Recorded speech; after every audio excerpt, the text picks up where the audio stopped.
So there's a nice wind today. It'd be a great day to go sailing, but there's always the prospect that with either too much wind or damage from battle, a mast could actually fall down. The ship could be dismasted, as it was called.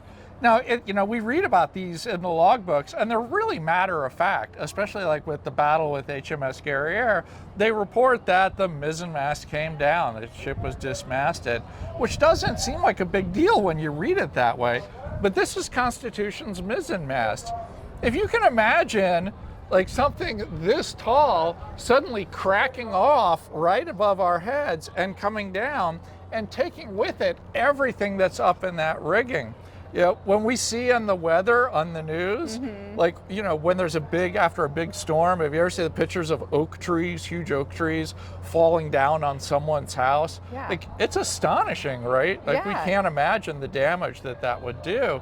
And yet, this is essentially what we're talking about. A 150-foot tall oak tree that is coming down on your house. Except in this case, all the branches have basically been sharpened into spears and are hanging with all of this canvas, all of this rope, running rigging, standing rigging, all of it is coming crashing down to the deck. It was profoundly violent and really, really dangerous, certainly for the crew who may have been already working aloft when that happened, but as well for everybody else on deck when it all came pouring down, falling down onto the deck.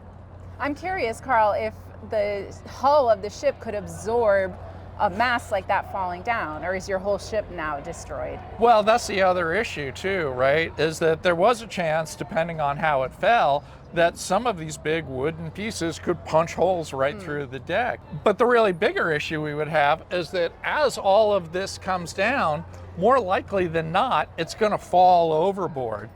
And it's still held on to the ship by all of the ropes and rigging. So now all of a sudden, we have this huge, heavy sea anchor dragging behind us. Our ability to move and maneuver is now completely gone. Once you lost one mast, the chances that you were going to be able to stay in the battle got a whole lot slimmer. The other difficulty that came with it was that all of the masts and rigging are connected. And so once one fell down, the odds of the other ones coming into succession too were suddenly, their support systems were a whole lot weaker too. So once one came down, it's likely you were going to lose more.